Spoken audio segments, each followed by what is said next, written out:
Bonjour à tous, bienvenue, c'est l'heure de Parlement Hebdo. 45 minutes pour faire le tour de l'actualité politique et parlementaire avec Katia Guilbert. Bonjour Katia. Mickaël. Et dans l'actualité cette semaine, certains appellent cela une mauvaise passe, d'autres y verront un tournant du quinquennat. L'affaire Leonarda, en tout cas, n'en finit pas d'empoisonner la vie du gouvernement. Au cœur de ce débat, l'immigration. Manuel Valls veut une réforme du droit d'asile. L'UMP s'en prend au droit du sol. L'actualité parlementaire, c'est aussi la mise à contribution des revenus de l'épargne pour financer la protection sociale. PEA, PEL et assurance vie seront tous taxés à 15,5%. Les députés ont voté l'article de loi sous les huées de la droite qui dénonce une mesure inconstitutionnelle. Cette semaine, le plus de l'hebdo vous fera découvrir les premières images du film Le Cinquième Pouvoir. C'est l'histoire de la naissance de ce site internet Wikileaks et de son fondateur Julian Assange, ou comment les lanceurs d'alerte ont changé le monde en dévoilant les grands secrets d'État. Et notre invitée cette semaine, Marielle de Sarnez, bonjour. Bonjour. Merci d'être avec nous, députée européenne, vice-présidente du MoDem et chef de file du MoDem pour les municipales à Paris.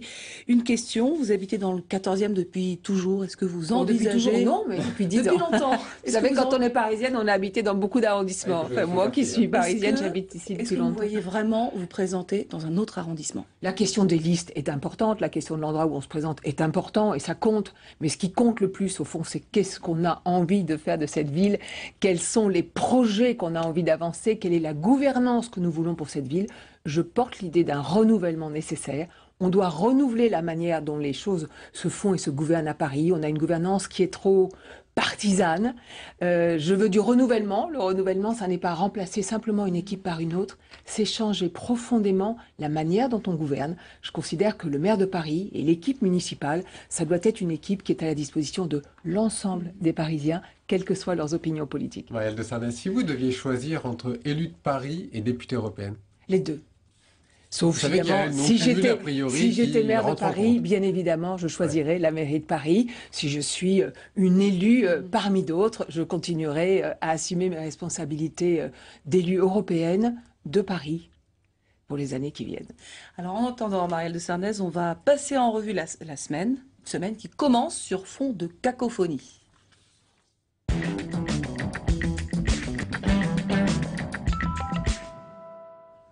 Loin de calmer les esprits, l'intervention du président de la République sur l'affaire Leonarda a suscité des réactions en ordre dispersé.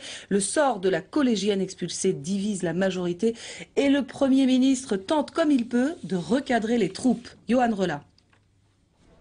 Officiellement, bien sûr, pas question une nouvelle fois de parler de réunion de crise. Mais après une semaine passée à critiquer le gouvernement dans l'affaire Leonarda, l'ancien président de SOS Racisme, Malek Bouti, donne sa version de l'ordre du jour.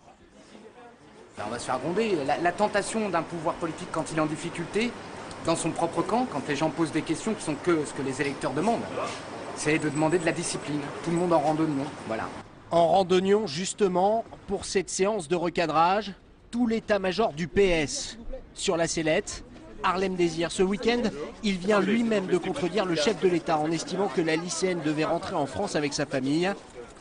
Un épisode qu'il voudrait désormais faire oublier. Et aujourd'hui, je l'ai dit, nous sommes tous soudés derrière la position qu'a exprimée le président de la République. Comme je l'ai dit, j'ai eu à dire ce que j'avais à dire. Quand le président de la République a pris une position, eh bien nous la soutenons, le débat est clos. Quelques minutes plus tard, même invitation du Premier ministre. Plus question d'évoquer l'émotion suscitée par l'expulsion de la lycéenne. Vous êtes bien placé pour le savoir qu'il faut de temps en temps revenir à l'essentiel et pas seulement rester comme vous le faites trop souvent sur l'émotionnel. La standing ovation réservée à Jean-Marc Ayrault dans l'hémicycle n'avait pas grand-chose de spontané. L'ordre de serrer les rangs et de mettre fin à la cacophonie mettra peut-être un peu plus de temps à être entendu. L'affaire Leonarda, la méthode Hollande, c'est le zoom de la semaine.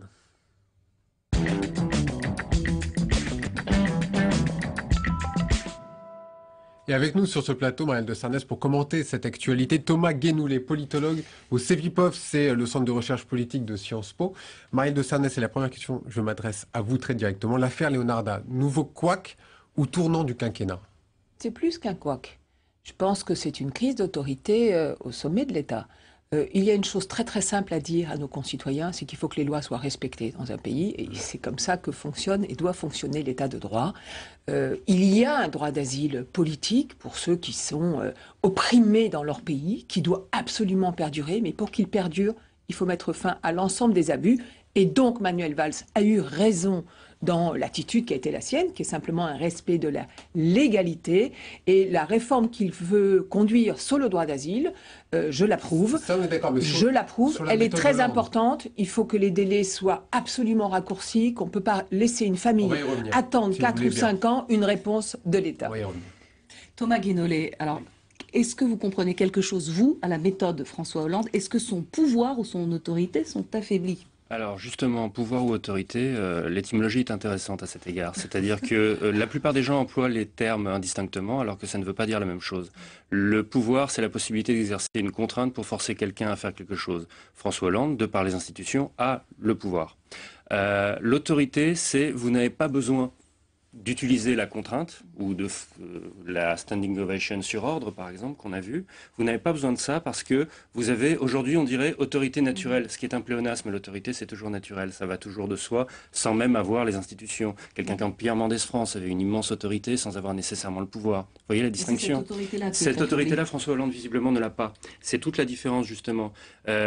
Alors, l'idée, c'est que, finalement, on a une ambiance dans la gestion du pouvoir, actuellement, qui ressemble à un congrès permanent du Parti socialiste. C'est très frappant de voir à quel point, finalement, les débats entre les différents courants, et pour résumer, entre la gauche social-démocrate et la gauche marxiste, se poursuivent au fil du temps. Je partage mot pour mot cette analyse sur la question de l'autorité. Non, mais c'est une vraie question. Et je vous rejoins quand vous dites, c'est votre formule, entre guillemets, c'est un congrès socialiste permanent. Pour moi, un homme d'État, s'il est homme d'État, doit gouverner pour l'ensemble des Français et pas pour les intérêts de son parti. Et bien évidemment, on n'est malheureusement pas, on va dire, dans cette tonalité-là. Or, la France en aurait sacrément besoin. Est-ce que vous attendiez à ce que ce début de quinquennat un peu comme cela, après 18 mois? Non, je pensais que François Hollande était plutôt, on va dire, un social-démocrate éclairé, revendiqué. Sa formation, c'est plutôt d'être aux côtés de Jacques Delors.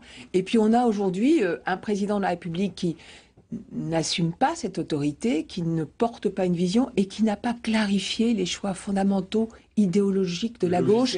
Exactement, et qui n'a pas remis à jour ce logiciel. C'est le pays qui en subit les conséquences. En attendant, Thomas Guénolé, est-ce qu'il y aura pour vous un avant et un après Leonarda? Est-ce qu'il y aura des conséquences profondes sur la majorité et sur l'opinion? Pas nécessairement, parce que vous savez, on est passé ces dernières années au temps très court de l'information, et donc, a priori, sauf rebondissement, dans 2 semaines, l'affaire Leonarda, plus personne n'en parlera. Visiblement pas d'accord avec il y a un problème, si vous voulez, il y a des problèmes de fond qui s'accumulent, mais le grand enjeu, à mon avis, en termes quand vous dites, est-ce qu'il y aura un avant et un après? À mon avis, il y aura un avant et un après la séquence municipale puis européenne. Je fais une parenthèse là-dessus. On parle beaucoup du risque Front National pour les municipales. À mon avis, il est beaucoup moins élevé que le risque FN au niveau des européennes. Où là, le FN pourrait en fait, si on regarde les sondages, arriver en tête. Il y a un certain nombre de villes, peut-être quelques dizaines en fait, pas plus, où il y a un vrai risque électoral FN. En revanche, dans les grandes villes et dans les villes moyennes, le risque FN est nul. Pourtant, on parle beaucoup plus des municipales que des européennes dans l'analyse. Vous êtes d'accord avec cette analyse? Je crois qu'il y aura un avant et un après, parce que ça a vraiment mis en cause l'autorité du chef de l'État. Et c'est un problème qu'on va retrouver sur le moyen et le long terme. Et j'ai une inquiétude pour vous rejoindre, c'est sur la question des européennes, sur les scores possibles, potentiels, de ceux qui, au fond, veulent la fin de l'Europe, en France et dans l'ensemble de l'Union européenne, qui peut se comprendre parce que grave crise de confiance, mais ça va être l'engagement du combat de ceux qui pensent et qui savent que l'Europe est notre seul atout pour exister. Question très courte sur ce thème à tous les deux. Comment vous voyez la suite du quinquennat? Qu'est-ce que peut faire François Hollande? Il y a un vrai problème, c'est-à-dire qu'il y a une accumulation de circonstances défavorables. Il faut bien se dire qu'on en est à 30 ans de chômage persistant et de crise économique et sociale persistante. Donc on est dans une société de défiance, alors qu'avant on pouvait parler de société de confiance à l'époque des Trente Glorieuses. Tous les ingrédients de l'impopularité sont là. Oui, mais le problème c'est que comme dans le même temps il y a une dette publique accumulée qui réduit les marges de manœuvre et oblige à une politique d'austérité ou à la répudiation de la dette, on est dans des circonstances où en fait François Hollande est lentement étranglé au niveau de la marge de manœuvre politique en attendant la croissance comme d'autres attendaient Godot. Soit il continue comme ça et on va continuer à avoir un délitement en France, une vraie perte de confiance avec tous les risques qui peuvent arriver avec. Soit il réagit et pour moi, réagir, ça veut dire changer de politique. Ça veut dire assumer clairement une politique de réforme dont la France a besoin. Alors on continue la semaine. D'abord, je vous remercie Thomas Guénolé d'avoir été avec nous. Je rappelle que vous avez écrit ce livre, Nicolas Sarkozy, chronique d'un retour impossible, point d'interrogation. Merci. Merci Thomas Guénolé. Nous on va parler des centristes, si vous le voulez bien, Marielle de Sarnez. Vous devez être au courant, l'UDI fête ses 1 an. Vous me direz dans un instant où en est ce fameux mariage entre l'UDI et le MoDem. Mais on a voulu aller à l'anniversaire de l'UDI. C'est Cécile Cixous qui a laissé traîner son micro pour savoir ce qu'il pensait un petit peu de ce mariage. Regardez. Le mariage n'est pas encore consommé, mais ce soir, Ockham Germian, président des jeunes MoDem dans les Hauts-de-Seine, est venu en curieux pour rencontrer ceux qui pourraient bientôt être les membres de sa future famille politique. J'attends de voir justement ce qui va se passer dans le futur contrat de mariage qu'on nous annonce entre notre mouvement, donc le mouvement démocrate, et l'Union des démocrates et des indépendants. Une chose que je demande et que j'attends depuis longtemps, c'est qu'on soit un centre, qu'on ait une union des centres. Voilà, pour les municipales surtout, puis après pour les européennes. S'unir pour les élections du côté des militants UDI aussi, l'idée fait son chemin. Le MoDem maintenant est rentré dans une posture qui est beaucoup plus d'opposition et de critique du gouvernement actuel. Donc à partir de là, on peut plus travailler avec lui que lorsqu'il s'est déclaré ni réellement au milieu sans jamais réellement se positionner. Si l'union semble bien avancée, toujours pas d'annonce officielle. Pour Jean-Louis Borloo, les deux partis ne sont toujours pas d'accord sur les termes du contrat. En toile de fond des alliances MoDem-PS au municipal, notamment à Dijon. Le diable se cache dans les détails. Voilà. Donc comme on n'est pas convoqué par la police, on a le temps de faire les choses proprement. Mais c'était mon objectif il y a 1 an. J'avais dit je réunirais tout le monde. Voilà. Je pense que cet objectif est réussi en ce qui concerne directement l'UDI et j'espère élargi. Officiellement dans la chapelle centriste, personne n'est opposé à l'union. Une conférence de presse commune devrait réunir Jean-Louis Borloo et François Bayrou qui ne se sont pas retrouvés sur la même photo de famille depuis 11 ans. Alors, mariage de raison, mariage d'amour? Mariage absolument nécessaire, rassemblement absolument nécessaire. D'amour, d'amitié, mais c'est pas simplement ça ce qui compte le plus, c'est d'offrir une alternative aux Français, c'est-à-dire d'être une offre nouvelle sur le champ politique français. On vient de parler de l'état du pays, on vient de parler de la crise de confiance, de la crise d'autorité. On pourrait rajouter que quand on regarde, la désespérance des Français, leur colère devant les alternances successives depuis 30 ans, qui fait qu'à chaque fois on vous raconte des blagues, à chaque fois les promesses ne sont jamais tenues, et qu'élection après élection, on est de plus en plus déçus. Quand on regarde le paysage politique, qu'est-ce qu'on regarde? Qu'est-ce qu'on voit au Parti Socialiste? On voit des divisions idéologiques extrêmement lourdes. Et on voit, je le pense, et on voit à l'UMP des tensions, et on voit à l'UMP des tensions très fortes. Eh bien, à tout cela, nous répondons union, nous répondons rassemblement. Si on veut que le centre soit fort dans le pays, si on veut qu'il pèse, si on veut qu'il soit entendu et qu'il change le paysage de la vie politique française, il faut qu'il se rassemble. Et c'est ça que nous allons faire. Est-ce que vous avez déjà un texte commun? Nous avons un texte commun sur lequel nous avons beaucoup travaillé depuis quelques jours, quelques semaines, et sur lequel Jean-Louis Borloo et François Bayrou ont bien travaillé puisqu'il est aujourd'hui abouti. Et donc après, ça va être une question de date, de jour, dans les jours qui vont venir.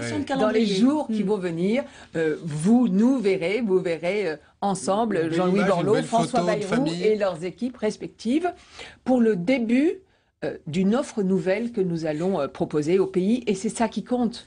Ce qui va compter, c'est pas simplement de le faire, ce rassemblement, c'est qu'il soit utile à la France et à l'Europe. Alors, on a baladé notre micro dans les coulisses de l'Assemblée pour demander aux parlementaires UDI ce qu'ils pensaient de ce mariage. Ils sont interrogés par Hugo Lénart et Rodolphe Perrault. Je crois que c'est l'affaire de quelques jours. En tout cas, les choses sont bien engagées.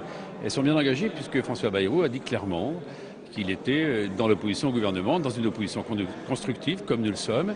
Donc il s'agit de bâtir naturellement un projet, d'être d'accord sur un certain nombre de valeurs, et puis naturellement d'avoir des partenaires privilégiés qui sont, comme chacun sait, l'UMP et la droite républicaine en particulier. La question est posée, le calendrier n'est pas encore complètement arrêté, puisqu'il y a une discussion sur un contenu de charte qui effectivement mettrait d'accord l'UDI et le MoDem.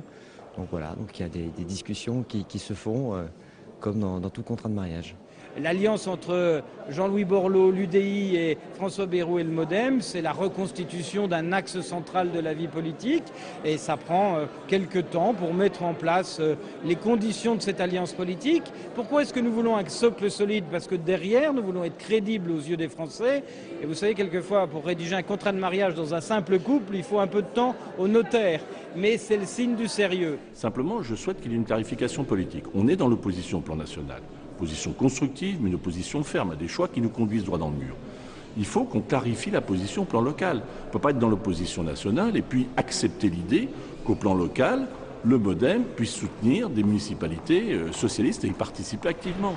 Bon, tout le monde semble d'accord. En tout cas, j'ai juste entendu la opposition. Vous êtes vraiment dans l'opposition ferme? Écoutez, on s'oppose au gouvernement et à ses choix, et à ses non-choix, j'allais même dire, et à son absence de choix. Pour autant, et je suis contente que François Sauvadet le dise, bien sûr qu'il faut que ce soit une opposition constructive, il faut que ce soit une opposition non manichéenne. On n'est pas là pour rajouter... on n'est pas là pour être dans la caricature. Après, c'est vous qui êtes libre de vos jugements. Il y a des personnalités à l'UMP qui ont des jugements nuancés.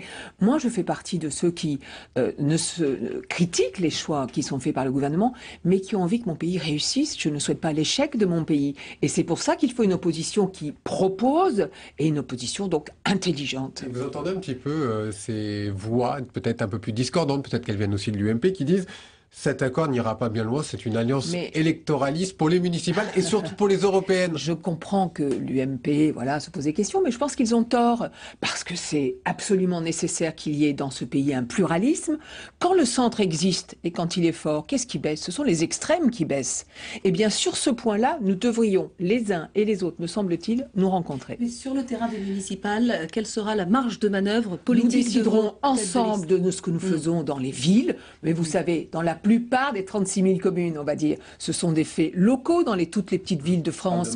Les maires, c'est autre chose ça, mais dans les petites villes de France, les maires ont des alliances locales qui sont d'ailleurs en général non partisanes, et ils ont bien raison. Et puis dans les autres grandes villes de France, nous regarderons ensemble. Sur Marseille, regardons s'il y a par exemple une troisième voie possible. Est-ce qu'il peut y avoir une liste au centre à Marseille, ou dans tous les cas une équipe du centre qui se mette au travail et qui regarde ce qu'on peut apporter dans cette élection municipale? À Paris, il faut que le centre s'affirme. J'essaye de faire en sorte qu'il le fasse.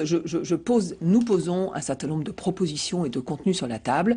Je souhaite un renouvellement à Paris. Je souhaite qu'il y ait des rassemblements possibles aussi. Si je souhaite un renouvellement, c'est que je considère que, probablement il faut une équipe nouvelle. Mais c'est pas simplement remplacer une équipe ancienne par une nouvelle équipe qu'il faut. C'est un changement, je vous l'ai dit, en profondeur dans la manière de gouverner la ville. Je note que la candidate de l'UMP est une candidate qui fait évoluer les lignes au sein de son propre parti politique, et je trouve ça intéressant. Juste un mot de 2017, vous dites que le candidat futur du centre sera choisi par une procédure démocratique. Est-ce que ça veut dire qu'il y aura même, pour être exact, la candidate ou le candidat. C'est une précision absolument utile. On ne va pas faire de confidence maintenant. Est-ce que ça implique des primaires ou pas? Est-ce que ça implique des primaires ou pas? Si on avait voulu écrire primaire, on aurait écrit primaire.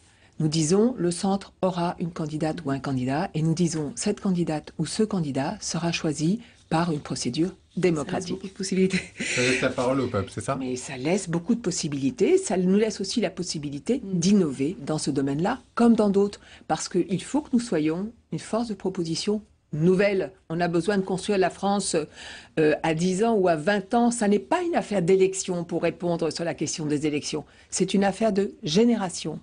Alors parlons maintenant, si vous le voulez bien, d'économie. Mardi, les députés ont voté une mesure importante, l'épargne sera davantage taxée.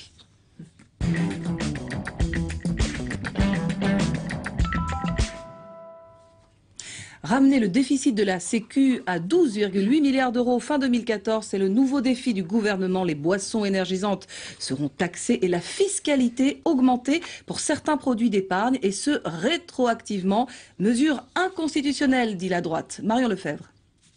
C'est une mauvaise nouvelle pour les 10 millions de détenteurs d'un plan d'épargne logement, les 5,5 millions de personnes qui possèdent un plan d'épargne d'action et tous ceux qui ont une assurance vie.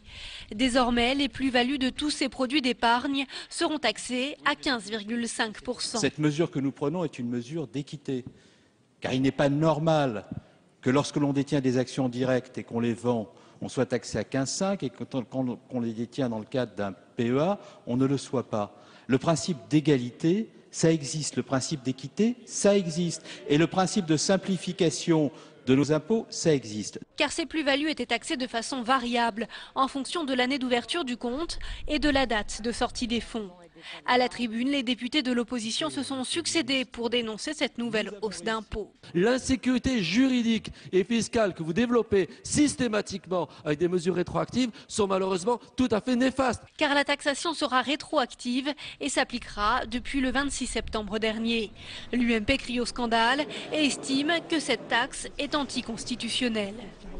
Le taux désormais est dissuasif et surtout cette manœuvre est rétroactive. C'est tout à fait inacceptable, scandaleux, c'est une perte de confiance et qui risque de se manifester. Au total, cette uniformisation par le haut des prélèvements sociaux devrait rapporter 600 millions d'euros dans les caisses de l'assurance maladie. Marielle de Sarnez, est-ce que pour vous, il est juste de taxer rétroactivement certains produits aussi populaires que le PEL ou l'assurance vie? Non, pas du tout. Bernard Accoyer, sur ce point, a absolument raison.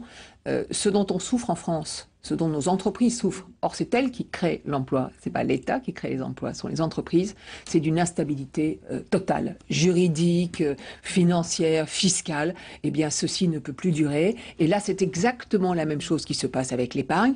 Quand vous n'êtes pas sûr, quand vous n'avez pas un cadre, vous n'investissez plus. Et donc, il n'y a plus d'épargne, il n'y a plus d'investissement. Et évidemment, tout ceci va fragiliser plus encore notre situation économique qui est déjà catastrophique. Donc, je considère que c'est une mauvaise mesure. Et moi, je demande que François Hollande y repense à 2 fois.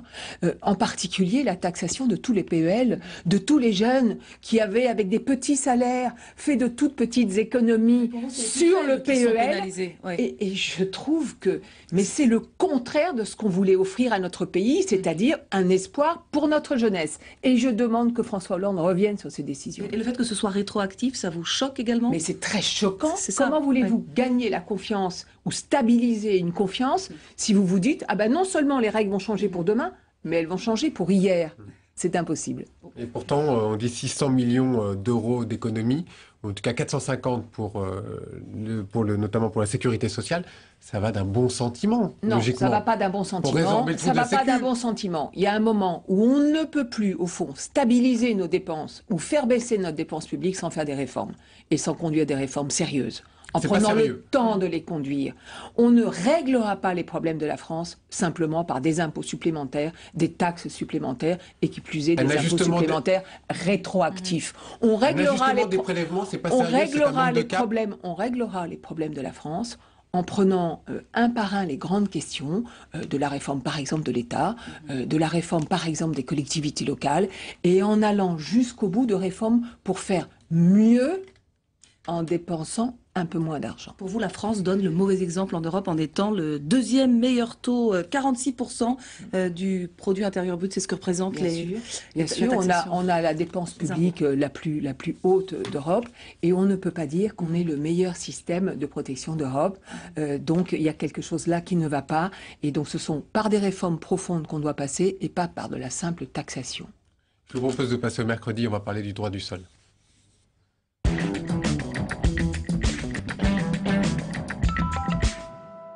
Et on en parlait au début de cette émission, après l'affaire Leonarda, c'est le débat sur l'immigration qui est relancé. Le gouvernement veut réformer le droit d'asile. L'UMP répond réforme du droit du sol. Écoutez ce reportage d'Elsa Gava-Monda. À la sortie du Conseil des ministres, Manuel Valls vient expliquer en personne sa réforme du droit d'asile. Nous avons lancé une concertation depuis l'été dernier pour notamment, comme l'a rappelé le président de la République samedi dernier, c'était un engagement de sa campagne, accélérer les délais de gestion du droit d'asile, qui est un droit, comme vous le savez, constitutionnel. Le gouvernement veut à tout prix éviter d'autres affaires Leonarda. La jeune fille et sa famille ont résidé illégalement 4 ans en France après leur première demande d'asile.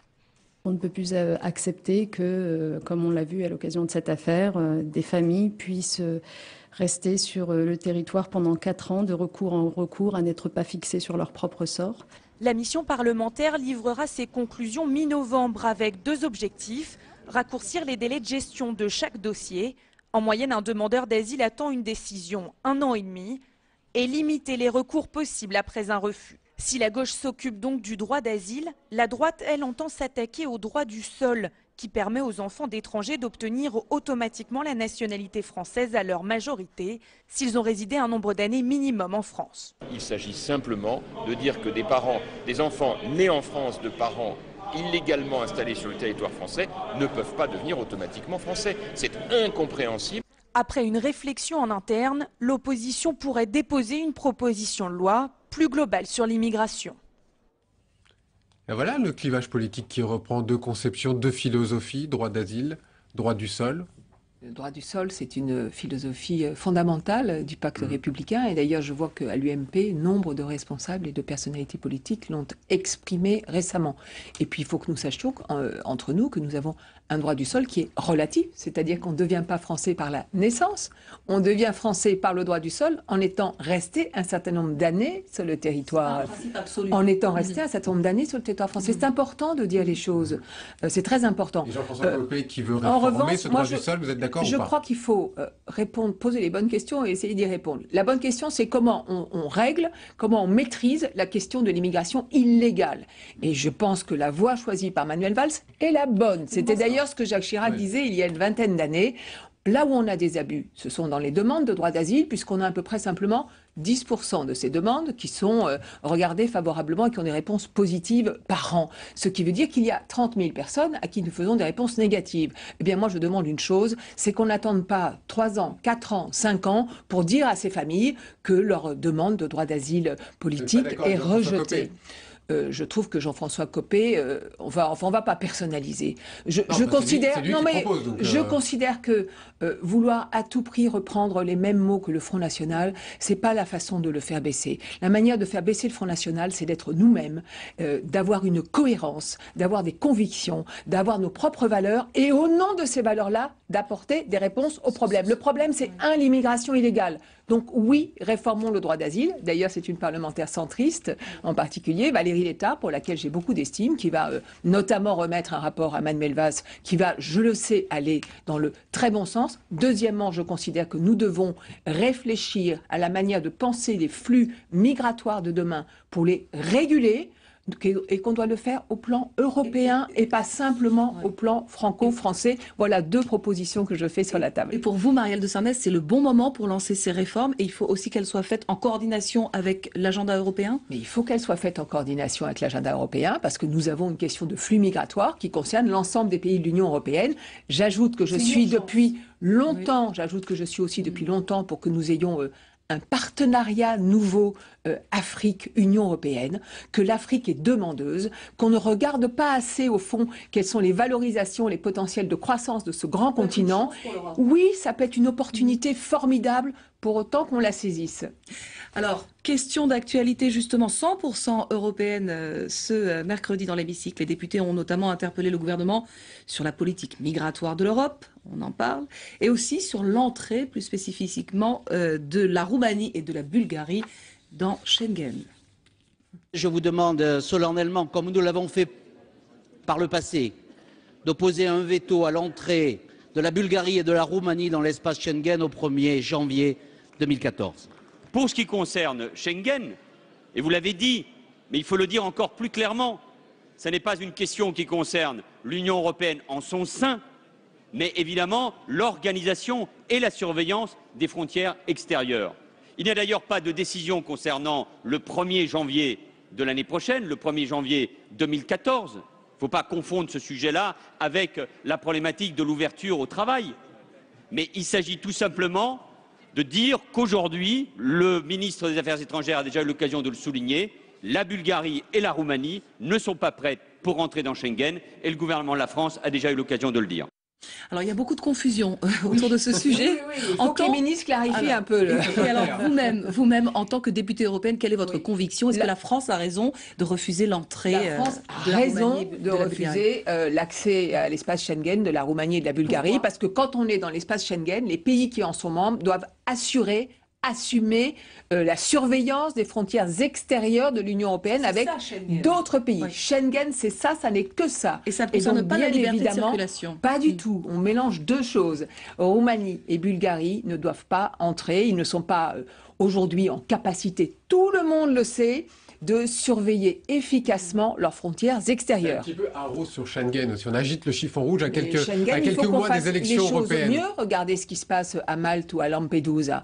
Là aussi, c'est le problème de la surveillance de la Méditerranée et des frontières extérieures de l'Union européenne et en particulier de l'espace de Schengen. Schengen fonctionnera quand on mettra aussi un certain nombre de moyens en place. Moi, je suis pour faire une proposition pour mettre pour mettre en place des gardes-côtes européens, comme il y a d'ailleurs aux États-Unis. Je fais cette proposition depuis longtemps. C'est vraiment uniquement une question de volonté politique des chefs d'État et de gouvernement. Pays dans l'Union européenne.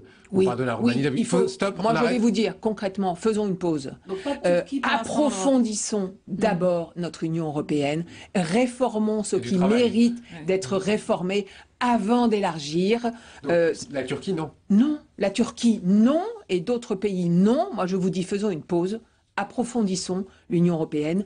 C'est un enjeu absolument énorme.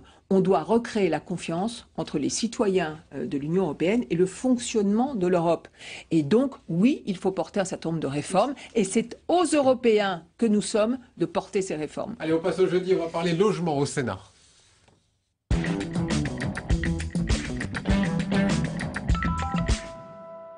Et en plein débat parlementaire sur la loi Duflot, une des mesures phares, l'encadrement des loyers, a été vivement critiquée par le Conseil d'analyse économique. C'est un organisme très proche du gouvernement. L'article a pourtant été voté la veille de la sortie de ce rapport.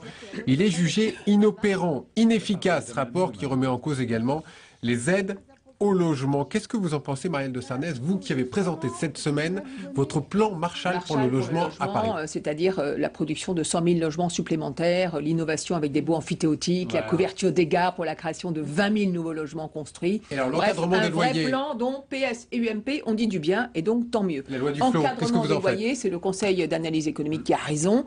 Il faut mettre de côté les deux propositions qui sont l'encadrement de la garantie universelle locative, parce qu'on va arriver à quelque chose de très très simple avec la loi Duflot. Ceux qui sont, on va dire, les plus pauvres, pour aller vite, ceux qui sont les moins aisés vont voir leur loyer augmenter et ceux qui sont les plus aisés vont voir leur loyer diminuer. Alors écoutez, on rêve complètement, bien évidemment. Il faut qu'on remette et que le gouvernement remette l'ouvrage sur la table. Qu'est-ce que vous proposez à la place de cette mesure? Moi, je propose à la place d'avoir des observatoires, comme ça se fait partout, comme ça se fait en Allemagne, comme ça se fait au Québec, d'avoir des observatoires des prix du loyer, avec siégeant des gens qui sont bailleurs, propriétaires, et que l'observatoire rende public les prix, on va dire quartier par quartier, pâté de maison par pâté de maison, et qu'on renvoie, quand il y a un problème, qu'on renvoie non pas immédiatement à la justice qui est déjà complètement embouteillée, mais qu'on renvoie à une gestion prud'homale ou en tout cas à des médiateurs. Je pense que là, la France pourrait innover en s'inspirant utilement de ce que font nos voisins. Je voudrais vous entendre sur un point très précis cette semaine qui a eu lieu au Sénat. En commission des affaires économiques, le projet de loi sur les retraites a été retoqué. Qu'est-ce que vous en pensez, vous? Je comprends qu'il ait été retoqué. Je regrette que le gouvernement n'ait pas apporté davantage de considération à la proposition que le groupe du Centre a fait au Sénat, et en particulier celle qui a été portée par Jean-Marie Van Lorenberg, qui reprenait ce que nous disons avec François Bayrou depuis longtemps, c'est-à-dire qu'on a besoin d'une vraie réforme de fond des retraites, avec enfin la mise en place d'un système par points et à terme un régime unique. Chacun de ceux qui ayant été dans les régimes spéciaux, gardant évidemment leurs avantages acquis. Et donc là aussi, le gouvernement a loupé une occasion. Ça peut marcher en France, la réforme. Mais ça marchera forcément, ça se fera un jour, parce que pour pérenniser notre système de retraite. Et pour avoir un système de retraite juste et pas tout faire reposer sur les futures générations, c'est la seule solution. Tous les pays d'Europe, au fond, qui ont réfléchi à cette question, l'ont mise en œuvre. Ça prend du temps à être mis en œuvre. Et c'est pour ça que je regrette vraiment que François Hollande ne l'ait pas décidé. Parce que ça prend, ça prend du temps, parce que c'est long à mettre en œuvre, donc ça prend 6 ans, 7 ans, 8 ans. Et donc on devrait d'autant plus l'organiser et le lancer dès aujourd'hui. Je propose de passer à une autre partie de notre émission, c'est le plus de l'hebdo. On va s'intéresser aux lanceurs d'alerte, ces nouveaux héros du Nouveau Monde.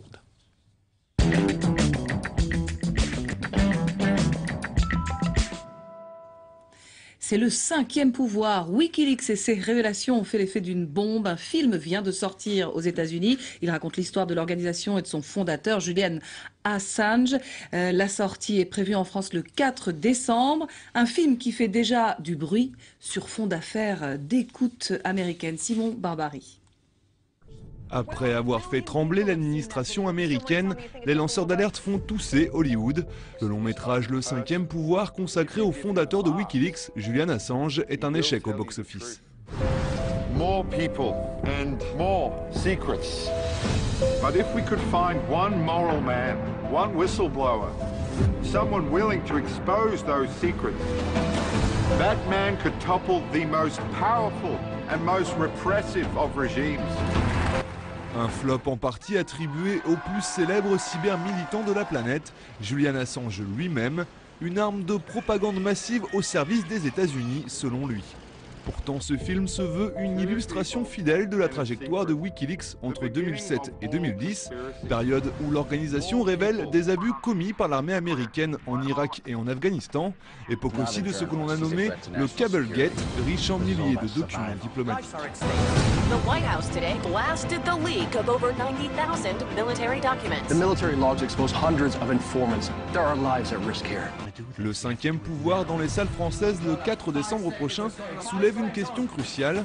Les lanceurs d'alerte sont-ils de dangereux traîtres ou des héros visionnaires à l'heure où les révélations de l'ancien agent de la NSA Edward Snowden continuent de jeter le trouble dans les relations diplomatiques américaines?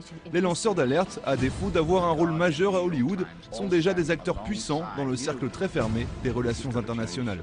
This is information the world needs to know. We need to crush these guys. It's life. Times is life. If you want the truth, you should seek it out for yourself. That's what they're afraid of. You. Marielle de Sarnez, pour reprendre la question du réalisateur Bill Condon, est-ce que les lanceurs d'alerte, les whistleblowers comme Julian Assange ou Edward Snowden sont des héros des temps modernes, de nouveaux héros? Oui, des héros, j'utiliserai peut-être pas ce mot-là, mais non, mais c'est très important et c'est très intéressant en même temps. Et je considère que les citoyens du monde, ils ont le droit à avoir un certain nombre d'accès à un certain nombre d'informations. Regardez ce qui se passe avec les écoutes téléphoniques et ce qui se passe en Europe, vous allez y venir. Mais si Snowden n'était pas là, est-ce que ce sujet serait sur la table? En aucun cas. Alors, je ne suis pas naïve. Je suppose que les chefs d'État et de gouvernement européens connaissaient déjà un certain nombre de méthodes des Américains et qu'au fond, ils s'en accommodaient. Eh bien, si ces temps-là changent, si l'opinion publique est saisie de cela par les lanceurs d'alerte et dit « moi, opinion publique française ou européenne, je ne m'accommode pas que les Américains, que j'aime par ailleurs, j'aime les Américains, mais que les Américains viennent chez moi comme s'ils étaient le gendarme du monde ou de l'Europe, eh bien peut-être les choses changeront un peu. Tout le monde écoute tout le monde, qu'est-ce qu'il y a de nouveau? Oui, enfin écoutez, j'ai vu l'ancien chef des services secrets français qui a dit ça. À mon avis, la France, soi-disant, écoute les États-Unis. Je pense qu'il y en a un qui écoute un peu plus que l'autre. Donc en fait, on râle parce que c'est un manque de avec moyens. ça. C'est un manque de moyens, tout simplement. Au fond, le débat est lancé. Je trouve que c'est un bon débat. Et moi, je dis, ce ne sont pas des explications qu'on doit demander aux Américains. On doit mettre fin à cette situation. Alors comment? Ça n'est pas pareil, mais j'espère que le Conseil européen va avancer dans ce sens, puisque Angela Merkel était elle-même son portable écouté. Non, mais peut-être qu'elle est au téléphone au moment où nous parlons. Ça dépasse l'imagination pour vous, ce genre de situation? Mais ça n'est pas tenable. D'ailleurs, je ne sais pas, entre vous et moi, ce qu'ils font de toutes ces millions de données. Qu'est-ce que ça leur apporte? C'est ça le problème, c'est plus l'exploitation de ces données. Parce qu'on est quand même dans une vie politique assez transparente. Mais il y a un principe. c'est le principe de souveraineté. Et moi, je crois à ça. On a une souveraineté française, on a une souveraineté européenne.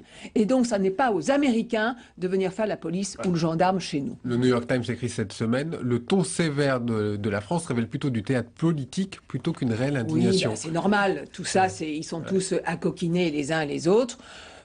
Moi, en tous les cas, j'ai une réelle indignation. Je pense que les Américains ne peuvent pas se penser partout légitimes sur toute la planète. La question qui se pose, c'est aussi celle de la protection des données des citoyens européens. C'est un dossier central en Europe qui tarde à avancer concrètement. Comment qu'est-ce que l'Europe peut faire pour protéger ses citoyens de l'intrusion de géants d'Internet comme Google? Il faut qu'elle décide de le faire déjà, et que nos chefs d'État et de gouvernement décident de le faire et décident de peser, donc, en particulier pour la protection des données. Et bien évidemment, et ce dossier est sur la table et il faut avancer. Marielle de Sarnez, je voudrais qu'on termine cette émission avec une photo que vous allez découvrir tout de suite. Ségolène Royal, vous l'avez peut-être vu, découvert cette photo pieds nus sur un tapis rouge qui pose en toque blanche, drapeau français, étendard à la façon de la liberté et le peuple, ce célèbre tableau de Delacroix. Qu'est-ce que vous avez pensé de cette photo de Ségolène Royal? Ouh, je vous vois froncer les yeux. Non, je ne fronce pas les yeux, j'hésite entre l'amusement, l'étonnement, mais c'est assez baroque quand même au fond. Mais, en fait, c'est par rapport au courage en politique. C'est peut-être courageux ce qu'elle a fait. Qu'est-ce que ça veut dire pour vous, le courage en politique? Le courage en politique, ça veut dire pour moi dire la vérité à nos concitoyens, ne pas leur raconter des bobards, tenir ce que l'on dit et continuer mordicus de défendre ses convictions. Et j'ajouterai un mot, que pour moi, la fin ne doit jamais justifier les moyens en politique. Qui a le courage en politique en ce moment? Qui est le plus courageux? Je pense, moi j'en connais un bien, qui est François Bayrou. Je pense que c'est un homme qui est très courageux. Oui, mais écoutez, c'est quelqu'un dont le parcours fait qu'on se rend compte qu'à chaque fois qu'il exprime quelque chose ou qu'il prend une décision, il le fait en conscience et pas forcément pour son propre intérêt, et même plutôt l'inverse. Eh bien, c'est un courage qui vaut pour moi admiration. Ségolène Royal dit ce qui serait courageux à appliquer aujourd'hui, c'est le non-cumul des mandats tout de suite et les fusions de départements et régions. Et vous savez que nous avons demandé avec François Bayrou un référendum sur la moralisation de la vie publique. Et si vous me demandez si je regrette que François Hollande ne l'ait pas fait, je vous dis oui, je le regrette vivement. Est-ce qu'il est trop tard? Non, il n'est pas trop tard. Il faut moraliser notre vie publique. Et les lois qui sont en vigueur aujourd'hui ne sont pas allées assez loin.